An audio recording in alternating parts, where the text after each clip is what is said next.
الحمد للہ رب العالمین والصلاة والسلام علی سید الانبیاء والمرسلین اما بعد فاعوذ باللہ من الشیطان الرجیم بسم اللہ الرحمن الرحیم یا رب لک الحمد کما ینبغی لجلال وجہک وعظیم سلطانک رب اشرح لی صدری ویسر لی امری واحلل عقدۃ من لسانی یفقہوا قولی رب زدنی علما۔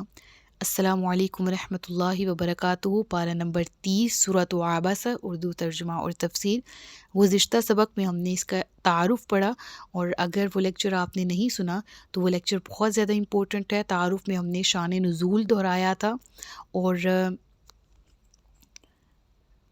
تعارف میں ہم نے شان نزول پڑھا تھا، اور اگر شان نزول ہمارا کلیئر نہ ہوا تو آج کا سبق تفسیری اعتبار سے سمجھنے میں ہمیں کچھ دقت کا سامنا کرنا پڑ سکتا ہے۔ تو اگر شان نزول کلیئر ہے تو آج کا سبق انشاءاللہ سمجھنے میں آپ کو کافی مدد ملے گی۔ تو شروع کرتے ہیں آیت نمبر 1 سے۔ اللہ فرماتا ہے عبس وتولی ان جاءہ الاعمی، تیوری چڑھائی اور منہ پھیرا اس بات پر کہ ان کے پاس نابینا حاضر ہوا۔ اب یہ بات تو شان نزول سے واضح ہو گئی کہ بے رخی برتنے کا یہ فعل یقیناً نبی پاک صلی اللہ علیہ وآلہ وسلم سے صادر تو ہوا تھا۔ کس سے بے رخی برتی؟ نابینا سے۔ نابینا کون تھے؟ حضرت عبداللہ بن ام مکتوم رضی اللہ تعالیٰ عنہ۔ اور آپ نے ان سے بے رخی برتی کس ریزن کی وجہ سے؟ اس پر ہم نے ایک پوائنٹ آف ویو سے کل ڈیبیٹ کی تھی، یعنی گزشتہ سبق میں ہم نے کہا تھا کہ آیا نبی پاک صلی اللہ علیہ وآلہ وسلم کا خاص طور پر بالخصوص سرداران کو تبلیغ کرنے کا کیا مقصد تھا؟ اور وہ صحابی جب آئے تو ایک دم انہوں نے اللہ کے نبی صلی اللہ علیہ وآلہ وسلم کی گفتگو مکمل ہونے سے پہلے بار بار انٹرپشن شروع کر دی، جس کی وجہ سے آپ کے چہرے پر ناگواری کے آثار نمودار ہوئے۔ اس کو شارٹ فارم میں نے آپ کے سامنے اس لیے ایکسپلین کیا ہے تاکہ آج کے لیکچر سے ہم اس کو ریلیٹ کر سکیں۔ تو بہرحال کتنی لطیف اور خوبصورت بات ہے کہ اس سورہ کی آغاز میں غائب کے صیغے کے ساتھ ذکر فرمایا گیا، یعنی یقیناً اللہ کے نبی صلی اللہ علیہ وآلہ وسلم کا ذکر تو یہاں ہے ہی، لیکن اللہ فرماتا ہے ان جاءہ الاعمی، یہاں ہوا ضمیر جو ہے وہ غائب کا صیغہ ہے نا، یعنی ان کے پاس نابینا حاضر ہوا۔ یعنی رسول اللہ صلی اللہ علیہ وآلہ وسلم کو احساس دلایا گیا کہ یہ ایسا کام تھا جو آپ کے کرنے کا نہیں تھا، یعنی ان کہہ کر براہ راست بھی خطاب نہیں کیا گیا، اللہ کی طرف سے اس قدر محبت کے ساتھ سمجھایا گیا، جا آقا بھی نہیں کہا گیا کہ آپ کے پاس نبینا حاضر ہوا، کہا ان کے پاس نبینا حاضر ہوا، اور مراد نبی پاک صلی اللہ علیہ وآلہ وسلم ہی تھے۔ جن نابینا کا یہاں پر ذکر کیا گیا ہے اس سے مراد حضرت عبداللہ بن ام مکتوم رضی اللہ تعالیٰ عنہ ہے۔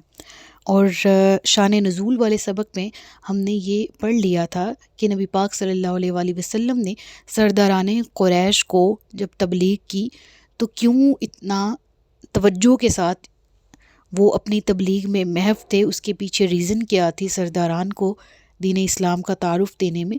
اور اس حوالے سے ایک اور اعتراض سامنے آتا ہے کہ چونکہ ابن ام مکتوم غریب تھے، نادار تھے، تو ان کو اس طرح سے ان کی بات نہیں سنی گئی اور ان پر توجہ نہیں دی گئی، اور جو بڑے بڑے سرداران تھے ان کی طرف آپ متوجہ تھے علیہ باللہ۔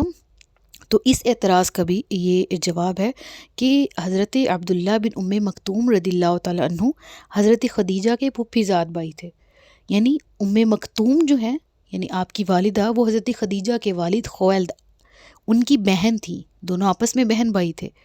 تو یہ اعتراض کا جواب بھی یہیں پر مل گیا کہ آپ صلی اللہ علیہ وآلہ وسلم نے ان کو غریب یا کم حیثیت آدمی سمجھ کر ان سے بے رخی نہیں برتی، اور ایسا نہیں تھا کہ ان کو ایسا غریب سمجھ کر کیا اور بڑے آدمیوں کی طرف توجہ فرمائی، بلکہ ثابت یہ ہو گیا کہ آپ نبی پاک صلی اللہ علیہ وآلہ وسلم کے برادر نسبتی بھی تھے، خاندانی آدمی تھے۔ بہرحال پھر آگے کیا ذکر ہوتا ہے، وَمَا يُدْرِيكَ لَعَلَّهُ يَزَّكَّىٰ، اور اے نبی صلی اللہ علیہ وآلہ وسلم آپ کو کیا معلوم شاید وہ تزکیہ حاصل کرتا، ممکن ہے کہ آپ صلی اللہ علیہ وآلہ وسلم کی گفتگو سے استفادہ حاصل کر کے وہ بلند درجات تک پہنچ جاتا۔ او یذکر فتنفعہ الذکریٰ، یا وہ نصیحت حاصل کرتا اور وہ نصیحت اس کے لیے مفید ہوتی۔ اما من استغنی، لیکن وہ جو بے نیازی دکھاتا ہے، یعنی ایک ایسا شخص جو آپ کی بات سننے کو تیار نہیں ہے، فأنت لہ تصدی، آپ اس کی تو فکر میں رہتے ہیں، وما علیک الا یزکی، اور اگر وہ پاکی اختیار نہیں کرتا تو آپ پر کوئی الزام نہیں ہے۔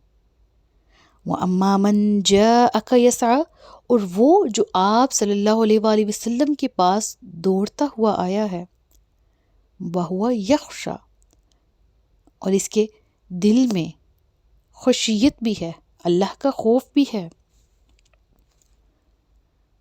فَأَنْتَ عَنْهُ تَلَهَّىٰ، تو اس سے آپ استغنا برت رہے ہیں۔ کَلَّا إِنَّهَا تَذْکِرَةٌ، ایسا ہرگز نہ کیجیے، یہ تو ایک یاد دہانی ہے۔ فَمَنْ شَاءَ ذَکَرَهُ، تو جو چاہے اس سے نصیحت اخذ کر لے۔ تو قرآن نے کیا کہا کہ اے نبی آپ ان کی فکر میں لگے رہتے ہیں۔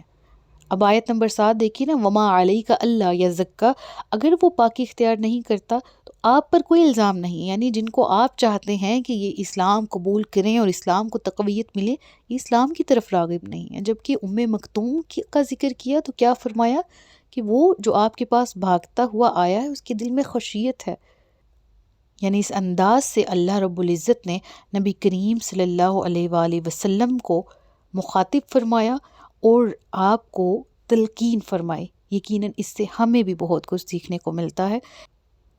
اللہ تعالی ہم سب کو علم نافع اور عمل خیر کی توفیق عطا فرمائے۔ صدق اللہ العلی العظیم و صدق رسولہ النبی الکریم، سچ فرمایا اللہ نے جو عظمت والا ہے۔ اپنا بہت سا خیال رکھیے گا، مجھے دعا میں یاد رکھیے گا۔ تاجدار ختم نبوت زندہ باد، پاکستان پائندہ باد۔ السلام علیکم ورحمۃ اللہ وبرکاتہ۔